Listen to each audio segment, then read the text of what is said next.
about this, but do you have a 1-800 number or a number where people can order Behold a Pale Horse?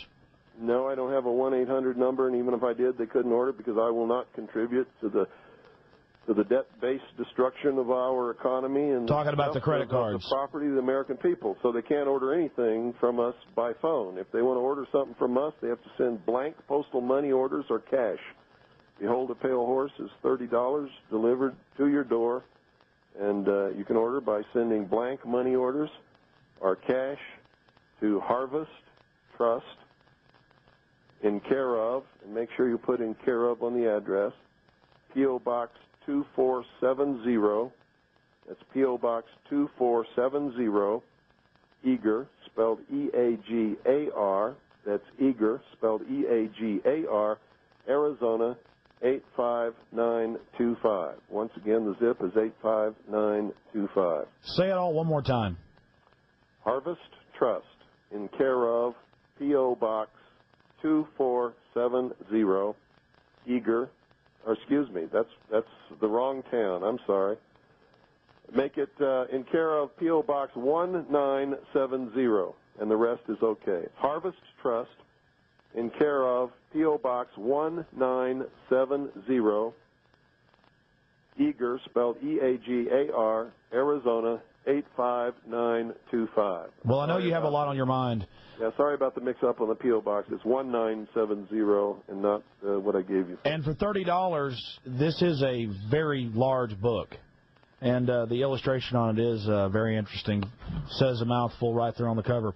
Just to get back real fast to exactly what's happening with you and your family. You have no criminal record. You were honorably discharged from the military. You're an author, shortwave radio host, and you have a monthly newspaper. And suddenly they come out against you, the feds, and say that you cheat on your taxes from 92 to 94, but you told me on the telephone that you haven't been paying taxes for 12 years. No, that's wrong. Okay. You've been paying legal taxes. Filed or paid the so-called income tax to private banks, really an excise tax to private banks for almost it's either 11 or 12 years, I forget which. I've never made a secret of that.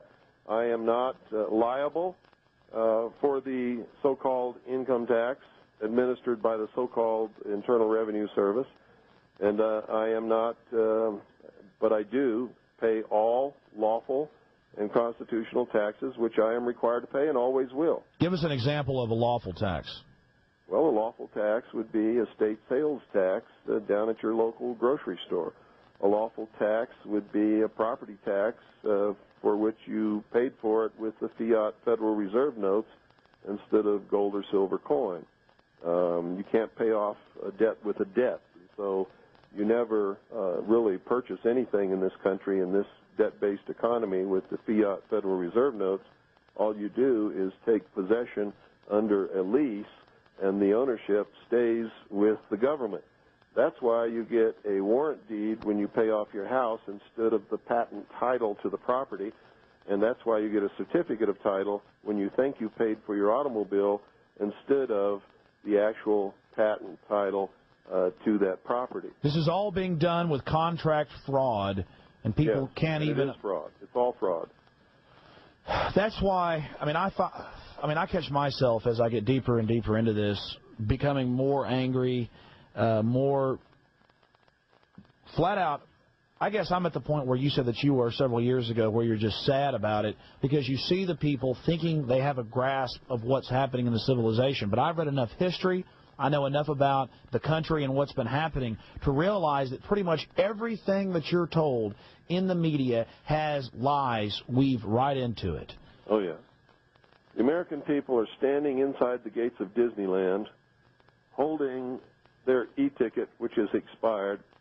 None of the rides are working, and they're just having a great time.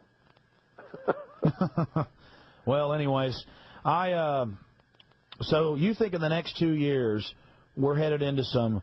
I didn't say in the next 2 years. I said in the next very few years. I don't have a crystal ball. God does not whisper in my ear.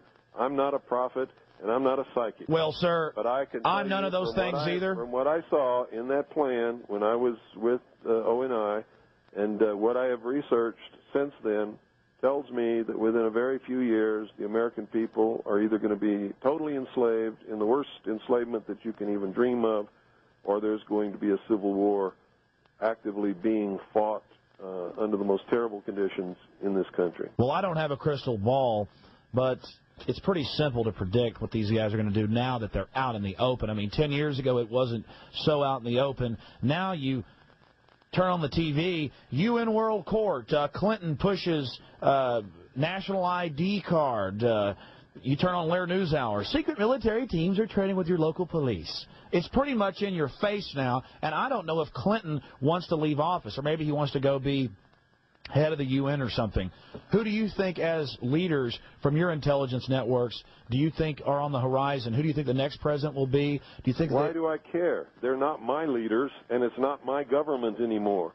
So the point is, they have subverted my government, destroyed it from within, and my only hope is that I can find enough good American patriots who are moral, who are good men, who understand what liberty and freedom is all about, to go in there and restore constitutional Republican government by any method that it requires, including the force of arms. So otherwise, my children and my grandchildren and my great-grandchildren are going to be slaves. So you've totally turned your back completely on the festering system, and it's not my system. It is not operating within the boundaries of the Constitution. They have thrown the Constitution out. It is treason in operation. There is a subversion of government going on as we speak in the halls of government throughout this country, not just in Washington, D.C. And so you're saying it is criminal enterprise, incredibly sophisticated, controlling Hollywood, the universities, and the major mass media through foundation money and through control of finance, and all their whores and all their pumps and all their little agents don't mean a damn to you. You're going to take care of your family, try to educate the public, and just continue to prepare. And you're saying that you have not committed any crimes, you're not bothering anybody, and if the feds try to come and take your home and take your family, that you're going to oppose them with force of arms. Absolutely. They have declared war upon me and all patriots and everybody in this country who is a loyal constitutionalist, who has taken an oath to protect and defend the Constitution against all enemies, foreign and domestic. And if the Civil War has to start on my doorstep, that's as good a place as any. So that's fine with me. So the Civil War has to start somewhere. Might as well start right here. Now, the federal attorney general out there, is it Rivera? Jesus Rivera? He's saying that they're going to proceed against you with prejudice and caution. I think... well, you're reading... No. You're reading an article that you read in the Arizona Republic. Yes, I am. The communist newspaper. Never tells the truth. I can guarantee you that that's not what he said. I can guarantee you that what he quotes that Sheriff Arthur Lee said is not the truth. We spoke to Sheriff Arthur Lee last night. Arthur Lee says that I'm right, that he has jurisdiction over the feds in this county, and he has told them not to come in this county and harass this family. Absolutely. Well, we've learned that with the press, that they will flat out not twist the truth, but when they need to, they will flat out lie. Flat out lie. Flat out lie.